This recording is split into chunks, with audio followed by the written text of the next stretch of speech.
One day I was just like, what is this nonsense? Who are these old bald men telling me to change my appearance or telling me I should do this kind of role, not this kind of role? And I was like, who is this crazy person, this disgruntled old man? You don't give anybody anything. This is a guy that won the highest honor at Cannes and couldn't go because he couldn't afford a flight ticket at the time. In an industry where honesty is not always the best policy, you have Richa Chadha, an actor who always walks the talk. It gets difficult, right? Yeah. Because बोलना तो बोल जाते हैं लोग, फिर भूल जाते हैं उसके बारे में. How's that working out for you? To be honest, I really don't have a choice. I don't think I could be any other way.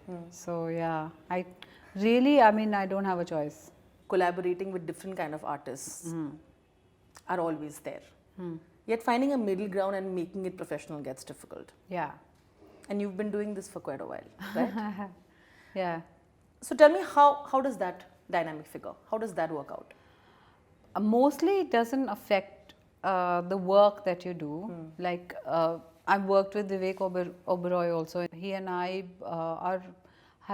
he's more conservative, I'm more liberal in our politics and have never faced a problem.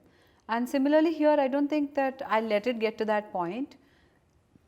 The only difference with him was that because I knew him for longer, I was able to discuss politics with him and not have any filter on.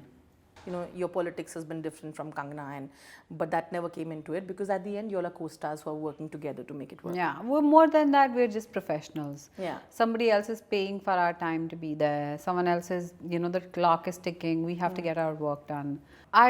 We just agree to disagree. I mean, I don't think I ever tried to change her mind or she with me. Yeah. She did ask me a few times, a few questions about like, who do you like, who will you vote for, things like that. But I mean, we just agree to disagree. There's no point in trying to change anybody's mind. But at the same time, I don't shame her for her views because my idea is to have a dialogue. Yeah. Yeah. I mean, from her perspective, she's right? Because that's her opinion. But from your perspective, that's your view. Yeah. Fair enough.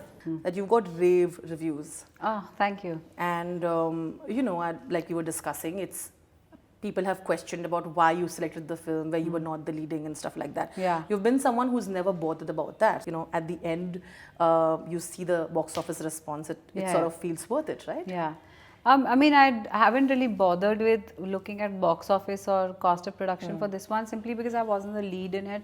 So I wasn't as invested as perhaps she was or the director was. You read the reviews? I don't read reviews, sorry. Never? I don't read reviews as a policy, I don't.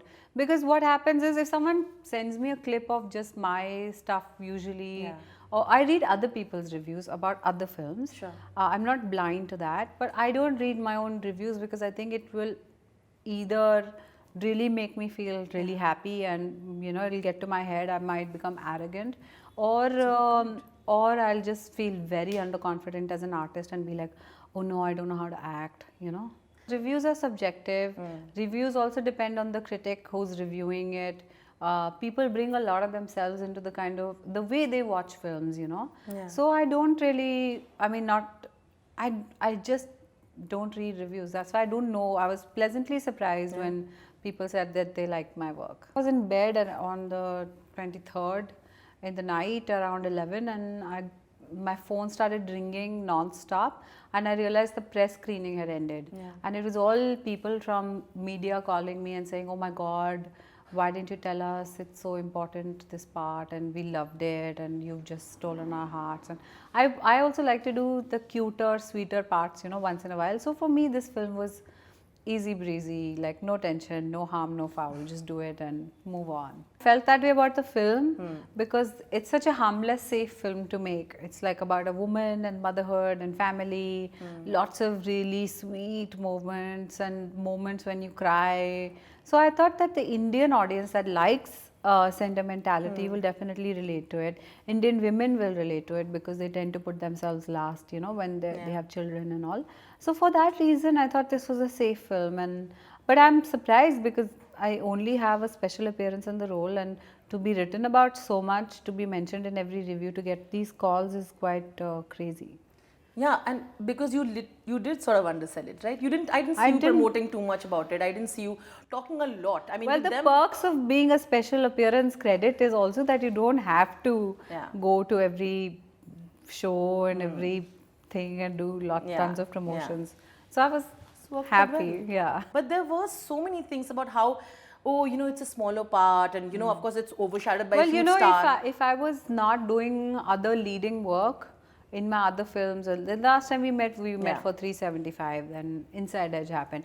If I wasn't getting all this other work and playing leading parts in those huge films, some of them, I would probably be insecure. But I know where I stand and what Yeah. I'm doing.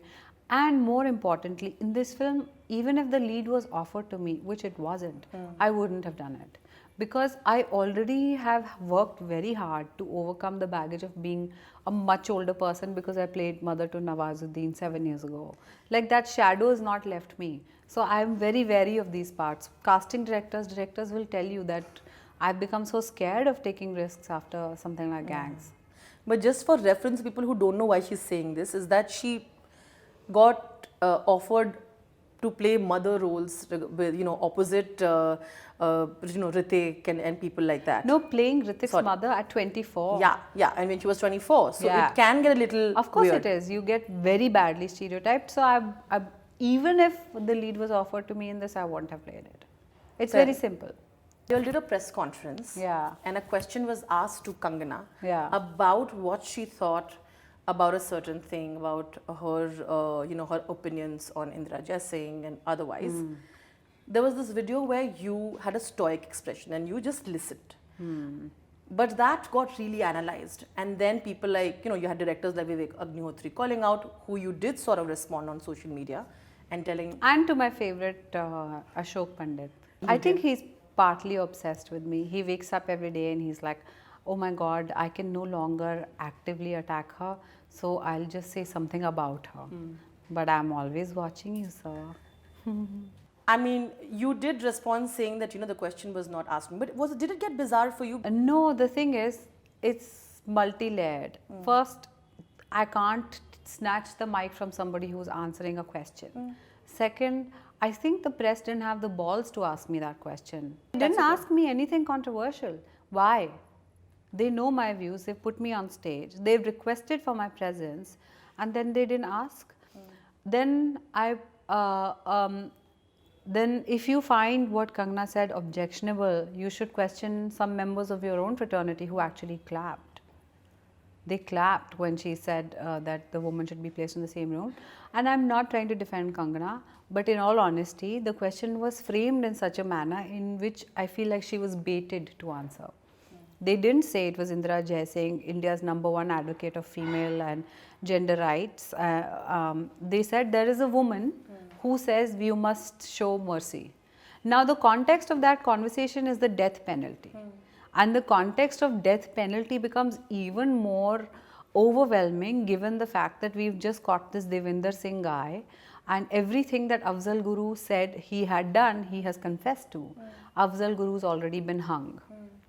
So in that context, Indira Jaising was making a point about the death penalty. You and I don't have to agree with her. Do I think that it was premature of her to offer advice to the victim's mother and say you must show mercy? We don't know what Nirbhaya's mother is going through, what kind of pain she and her family lives with, what a circus their lives have become. We don't know. Sure. So it's her opinion. But to bait an actor who perhaps doesn't know who is the speaker of these comments and then take this, and it just got really weird. I mean, I really don't think that they had, I would not have run away from any questions. I never do. Sure. I would have answered it.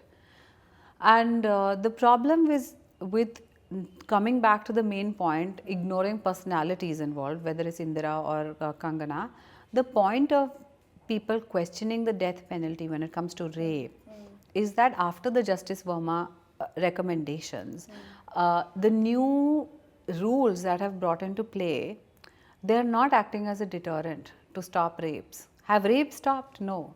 What is happening now is that the victim is no longer left alive. In the Priyanka Reddy case, she was burnt. Yeah. Then in other cases, her acid is thrown on their faces to deform them so that they are not recognized. So this is the point when gender right activists are saying remove the death penalty for rapists. They're saying it to protect not the rapist but the victim. This is her only chance of surviving. And sometimes I feel like in this country, if a victim is dead, then she is martyred and becomes a symbol of hope. What are you doing about rape victims who are alive? Where are those stories? Tough questions we need to ask, and nobody asks them, and they just want clickbait answers and they want to go after people. And I mean, I was not shocked to see some liberal feminists and some other groups saying, how dare she just sit there? First of all, you weren't there. You don't know what was really happening. And secondly, this is the trap of liberalism. To attack fellow liberals, pull them down, never be united and stand together. And the onus is not on me to clarify her comments or to butt in and say something. The onus is not on me. If you ask me my opinion, I will speak. And with this CAA NRC conversation, what happened? And she commented on the Tukre Tukre gang bit, which is where you were sort of again saying that, you know, like for someone who's been that vocal, if your fellow person, which is Mr. Agnihotri here pointing out, and that is what others really hung on to as well. How did you... So see, when Vivek Agnihotri is attacking you and so is the liberal left wing, then you know you're doing something fine in life. When you're being attacked and trolled by both sides. The fact of the matter is that in an RTI request to the Home Ministry, they have declared that there is no such thing as a Tukre Tukre gang. For how long can we keep creating this narrative and pretend like it's okay? I mean, the press is not asking me because they don't want to hear the answers. So if you want to hear the answers, ask me and then have the balls to hear what I have to say.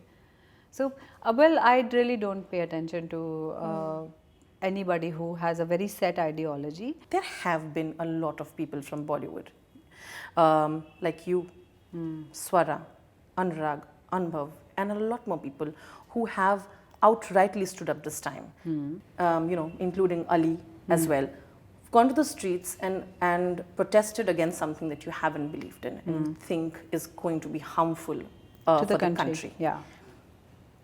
Today, sitting today, when you still see the protester in Shaheen Bagh protesting, what is going There through your was head? huge protests yesterday, not just in India, all over the world. My friends were at a protest in New York. Yeah. There was protests in Washington.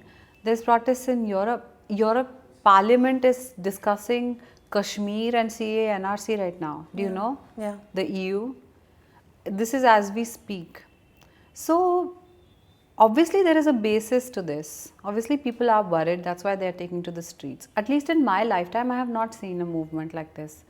When a few years ago, when this Anna Hazare thing was happening, and I am from Delhi, I know that it was primarily Delhi centric. I know people were flying in and going. Right now, it's all over. How can you ignore it? So, I mean, the thing is, if so many people are deciding to talk about something, putting their life out there, and if I, as an upper caste privileged Hindu in this country, think that there's something wrong with it, listen to us. You know, there are other things that we should take care of immediately, like the economy, like the climate. We have to fix these things, otherwise we'll all die. These should be the priorities.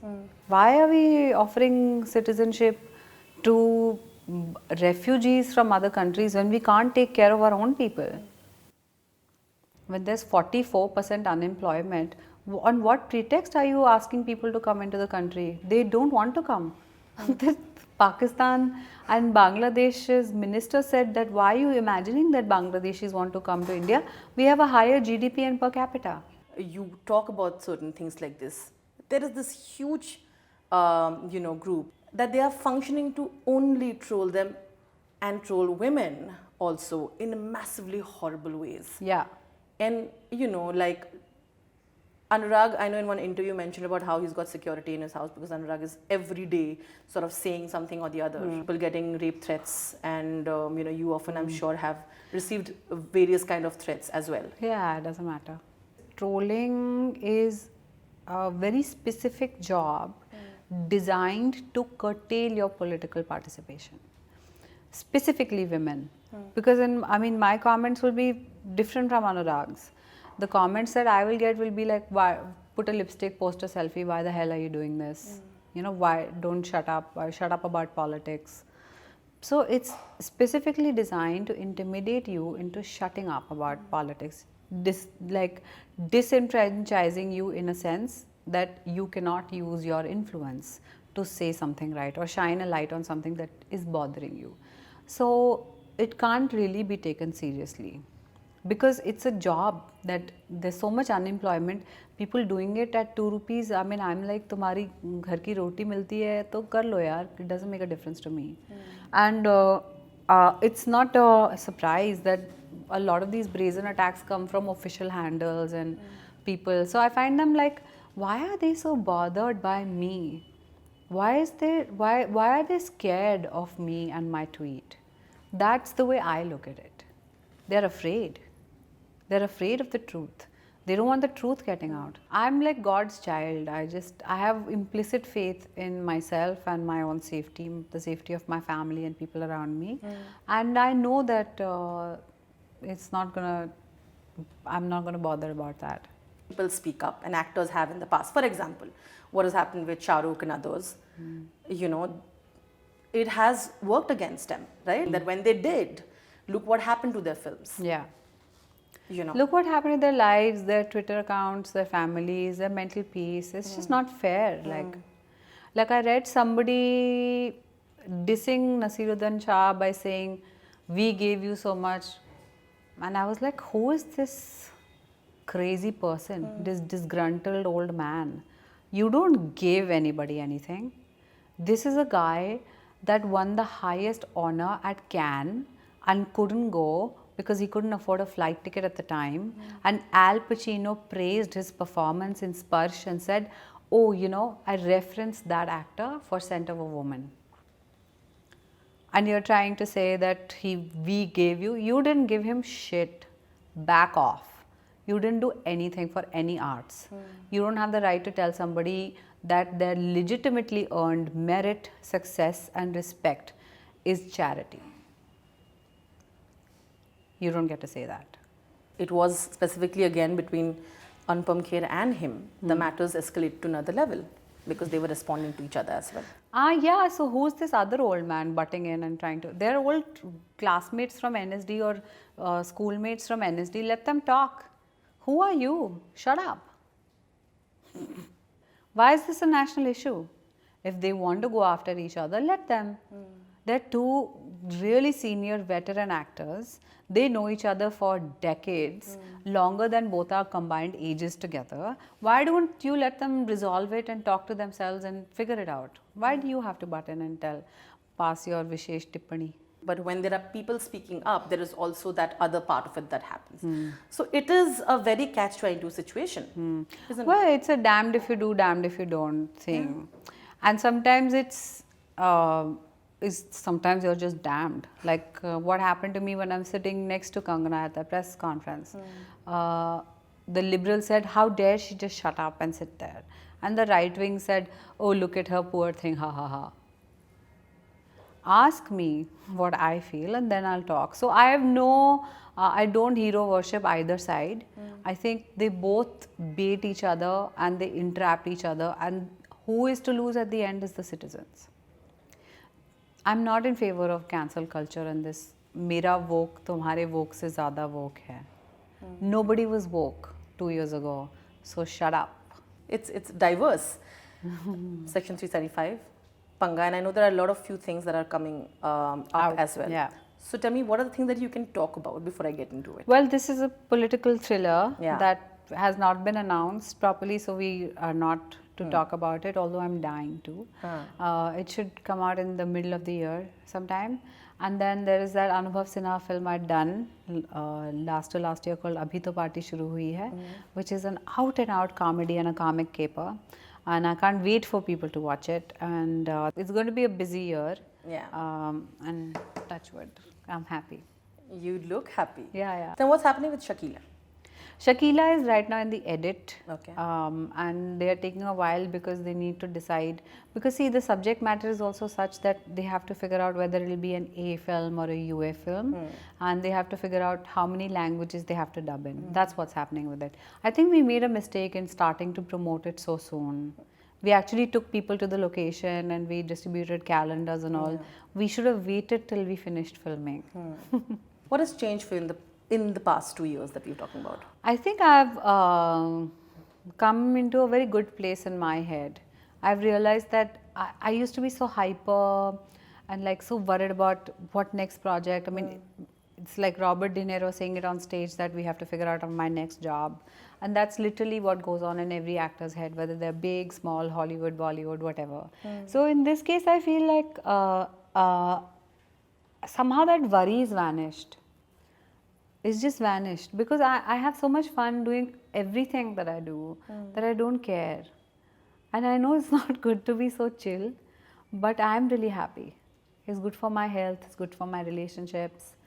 So I'm having a blast like that because I'm learning new skills. I write, I read, I'm learning music, I'm learning a new form of dance. So I have all these other interests that keep me really happy and really alive. And when I'm saying I learn new things, I mean, I'm not talking about some class I go to once a month in Bandra. I actually went to Kazakhstan and took a special course for this form of dancing, learned it, came back feeling happier and healthier. So yeah, I have a wide variety of interests, and what I like to do is do a film, disappear, do some interviews, and the rest, if Abhishek, my PR, can keep me in the news, I'm happy enough for it to give me other things like events and blah blah blah.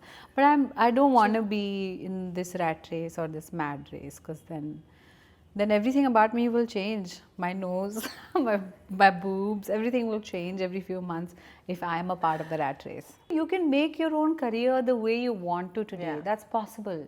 It wasn't possible 10 years ago. It wasn't possible 12 years ago, 20 years ago. When I see actresses from that time, like, I've ran into Deepti Naval, Deepa Sahi, Meeta Vashisht at a party. And they have all done commercial films, non-commercial films, Neena Gupta ma'am, like everybody has done iconic films, amazing film, independent films. And then they've not, and now I feel like now when I see Seema Pava, Neena Gupta and dude Surekha Sikri. Surekha Sikri was a theatre legend. When my parents were courting, they would go and watch her at Abhimanyu and NSD and all. So I'm saying these women, look at how their second coming is so fruitful. So the time is also right for people to pick the kind of parts they want to do and do what they believe in.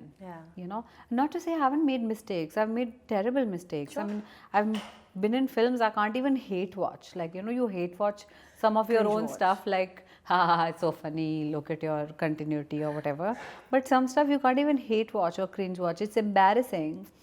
You're like, what is the difference between this and a Kanti Shah film, And yet you're in it. You have to live with it. Your grandchildren will see it. How you directly, with wit and sarcasm, and I think it's hilarious that you give it back on Twitter, people have assumed that it comes from a place of anger, but it actually comes from a place of zen. Yeah, it does come from a place of zen. Like, my feathers are not ruffled by these people. I only ever get bothered when someone lies on my behalf or it puts a false allegation. Other than that, other people beyond a point to me are irrelevant. I hate to say this and I don't want to sound arrogant. Whether it's a huge producer who's telling me that I should do an item song in his sleazered film, or whether it's one of my friends who are telling me, you're not conventionally pretty, you shouldn't do this or do that. Whether it's this or that, I'm beyond a point, I don't listen to people. And I think it's worked out beautifully for her. I think even Ranveer is like that, Singh. He and I chat about characters and acting a little bit sometimes because we know each other from when we were doing theatre workshops and whatever. I love him as a performer. Like the artist in me respects him as a performer. I don't think there's anybody like him. And I've noticed this about him too. I mean, beyond a point, you don't care about what other people say. Really feel Ali and you are this really happy, self-confident, and really a couple that sort of uplifts each other? Well, we're not always self-confident around Sure. each other. We're like, oh my God, look at my nose, look at my legs, look at my arm. But we do boost each other's confidence, and Yeah. we're really close friends, and that when it comes from a basis that strong, it tends to last and it tends to be good for you. It is, and you must be very, very proud of the fact that He's a Hollywood star. बताओ, Yes. he's हमारे झंडे कहाँ कहाँ नहीं गाड़ रहा वो. Exactly. I wish more media will look at it like that and not. They do listicles at the end of the year, and somehow they keep missing out his name as though what he's done is not entirely magical. No, I think it is. I mean, he's been a lead in a Hollywood film. I mean, that's difficult. With Judi Dench. With Judi Dench, that's huge. My God, Yeah, he goes and has dinner with her. How cool! Like, look at you. What the Like, hell? What? Yeah, my Judi Dench, she's having dinner with, and Gal Gadot? Wonder Woman के साथ birthday मना रहा है. What is going on? It's amazing. Yeah. I feel very proud. It is. Look, वहाँ पे birthday celebrate करके you're like, अभी what do I give this boy? Tell me, how do you step up that game, isn't it? Well, It'll always be I have social. to buy him a birthday gift. I read this entire interview about when you're getting married, and you give an entire thing. I saw you put out saying, ये इस month में ये है, इस month में ये है, पता नहीं तो शादी पता नहीं कब करेंगे. The thing is, even when whatever I say, it'll become a headline. If I say I don't want to talk about it, somebody will say refused. I see some headlines reveals wedding plans, and I go and open the link saying when did I say this, and it says has no time. So I'm like, what is this clickbait journalism? I understand we are both newsworthy because they're two actors together And dating. but and dating. So yeah. But people will know when they have to know. It's Yeah. okay. We're not going to hide it. I'm the product of a very happy marriage. My parents are very happily married. Yeah. So I can't say I don't believe in the institution of marriage. But I love what Javed Saab and Shabana ma'am, at an interview he was asked, Javed Akhtar was asked, what is the success of your marriage? And he said, हमारी दोस्ती इतनी अच्छी है कि शादी भी हमारा कुछ नहीं बिगाड़ पाई. So I thought that was so witty and so correct. And I think that's how it's going to be, whether we are together, not together, married, not married, living in, not living in. It's going to be like a solid basis of friendship first. That's wonderful, and happy for both of you, Thank as you. always. To end it, what is it that you really hope that changes in the industry and in this country for the good in the next 3-4 years? In the industry, I feel like talent should be put before all other things, including even like the best looks, because you have to have talent, because even good looking people can't pull through massive stardom if they are not good actors. Star kids cannot sustain projects if they are not good actors. So I'm saying first and foremost, people should do away with nepotism, replace it with legacy, and move on, and really do a good job. And as far as our country is concerned, I'm frankly very worried, because we've gone from being a democracy to a badly functioning democracy to being an authoritarian kind of democracy. And whenever there is a rise of religious fanaticism anywhere in the world, a rise of right-wing extremism anywhere in the world, it doesn't end well for the people in that country. Whether it's a country that like Iran, which has some amount of democracy, and then religious fanaticism comes in, creeps in, or whether it's other countries in the world, you always see that development, other things are become second or third priority, and that's what's happening here. I mean, peace is good for the economy. We don't have peace. When we don't have peace, we don't have proper policies in place. Really think we need to closely guard this democratic tradition that we have, because if we don't, we will be a very impoverished, arid, apocalyptic country. I'm not lying. Food for thought. I'm going to let this interview just end with what she just said, and whether you agree or disagree with her, I hope you listen to what she has to say at least. Thank you once again, Richa. You are fabulous. Thank you. Thank you.